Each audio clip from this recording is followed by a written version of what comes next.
People often ask me, so if coaching doesn't fix burnout, Kelly, what exactly does coaching do? And it's a brilliant question, because if you've watched my previous video, you'll know I don't believe that coaching treats burnout. So what role does it actually play? How can it actually help? Well, this is where I think many coaches accidentally underestimate what they do. Because if you think your job is simply to help someone achieve goals, then you're missing the real value of coaching during burnout recovery. Now, today I want to show you the 4 ways that I believe that coaching genuinely helps someone recover from burnout. And I deliberately haven't said fix, because coaching isn't about fixing people. It's about helping people to reconnect with themselves. That's a very, very different conversation. Coaching creates something that burnout often takes away, right? Safety. Burnout is frightening. And not just because people are tired and exhausted, but because they stop recognizing themselves, right? I've coached over 700 clients through burnout, and they say things like, I can't think. I can't remember. I've lost my confidence. I don't know who I am anymore. I don't recognize myself in the mirror anymore, or I feel broken. Now, imagine living like that every single day. And then imagine sitting opposite someone who doesn't immediately ask, so what's your goal?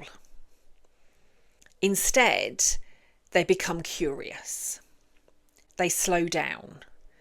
They don't rush to solve. They don't rush to fix. They simply create a space where someone can begin to exhale. And I don't think we talk about this enough, because sometimes the coaching isn't in the questions. It's in the relationship. It's in the space. It's in helping someone's nervous system feeling safe enough to say, I feel safe here. Because a brain that feels safe works very differently from a brain that feels threatened. A body that feels safe works very differently from a body that feels threatened. A person that feels safe works very differently from a person that feels threatened. And neuroscience shows us that when people experience chronic stress, when they're on the brink of burnout, the brain regions involved in executive functioning, decision making, and emotional regulation, they don't operate in the same way they do when someone feels safe and regulated. And that matters, because coaching isn't happening in a vacuum. It's happening inside a brain and a body and a nervous system, inside a person. And once someone begins to feel safe, something else becomes possible. Coaching helps people make sense of what's happening. And one of the hardest parts of burnout is believing that you have somehow become the problem. And people often say, like, I used to be so capable. I used to love my job. Like, I could think quickly. I was a fast decision maker. I used to be able to cope. And the danger is that they begin building an identity around what burnout has taken away. They'll start to say things like, I'm lazy, I'm weak, I'm useless, I'm failing. And good coaching gently interrupts that story, not by replacing it with toxic positivity though, but by helping people to understand that no, your brain and body have been under enormous amounts of pressure. You have been coping with too much, too hard for too long. Of course, things feel different. Sometimes the most powerful coaching conversation isn't about creating change. It's about creating understanding, because understanding reduces shame.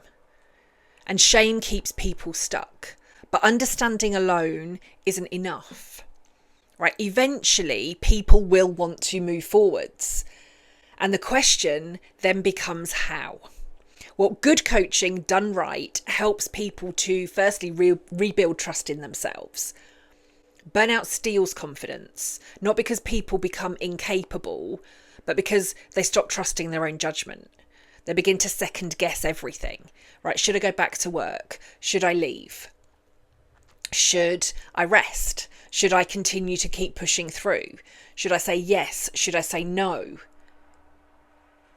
They're exhausted simply by decision making. And a good coach doesn't make those decisions for them, A good coach helps them reconnect with the wisdom that's already there beneath the exhaustion. And I think that's one of the most beautiful parts of coaching. We're not giving people answers, we're helping them hear themselves again. And once that starts to happen, there's one final role that coaching plays. Coaching helps recovery become sustainable. But here's where many burnout recoveries fall apart, right? Someone starts to feel better. Their energy begins to return. Their confidence starts to come back. Their entire life starts moving again, moving forwards in the right way. And then they recreate exactly the same conditions that led to burnout in the first place. Not because they wanted to, but because nothing fundamentally changed.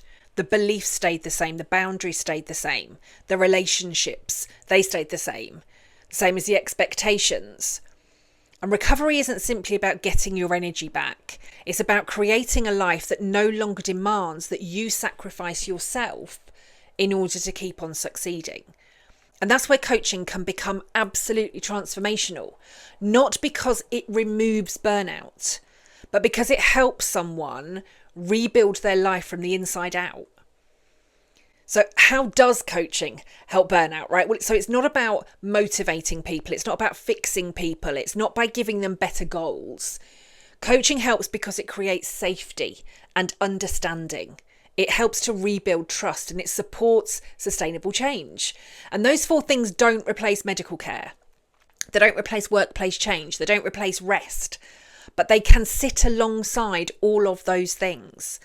And helping someone reconnect with the person that they really are and the person they're becoming is one of the reasons that I'm so passionate about burnout coaching, because I think coaching has enormous potential, but only when we understand what we're actually there to do.